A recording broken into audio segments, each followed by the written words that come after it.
세월호 침몰 사고를 수사하고 있는 합동수사본부는 초동대처가 부실했다는 의혹을 받고 있는 목포 해양경찰서를 압수수색하고 있습니다. 네, 또 전남 소방본부 119 상황실도 압수수색해 사고 신고 당시 음성 파일 등을 확보했습니다. 이 수사본부에 나가 있는 취재 기자 연결합니다.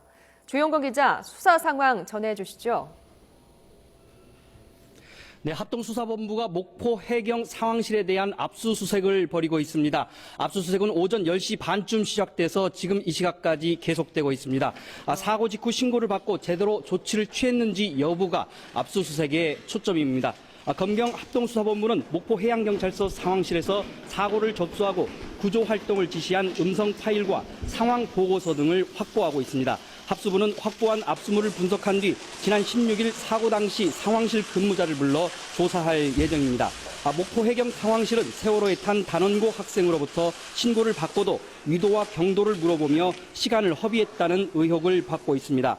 전남 소방본부 119 종합 상황실에 대해서도 압수수색을 끝냈습니다. 전남 119 상황실은 지난 16일 오전 8시 52분에 사고 신고를 처음 접수한 곳입니다. 합수부는 전남 119 상황실이 신고를 받은 뒤 어떻게 대처했는지 여부를 확인하기 위해서 음성 파일과 상황 보고서 등을 압수했습니다.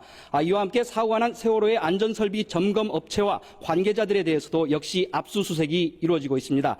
이들을 상대로는 세월호의 안전설비와 점검 작업이 적정한 시기에 제대로 됐는지를 조사할 예정입니다.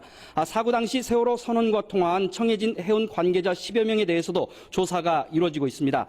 청해진 해운 관계자들이 즉각적인 구호 조치를 지시하지 않고 지체해 피해를 키운 것으로 드러나면 처벌할 수 있을 것으로 수사본부는 판단하고 있습니다.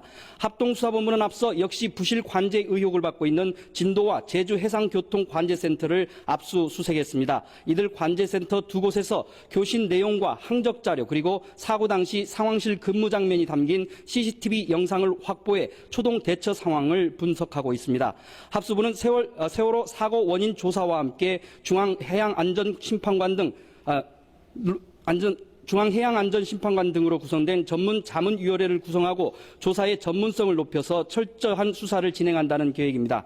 세월호 사고로 구속된 생존선원 15명 가운데 처음으로 구속된 이준석 선장 등 3명은 어제 검찰에 넘겨졌습니다.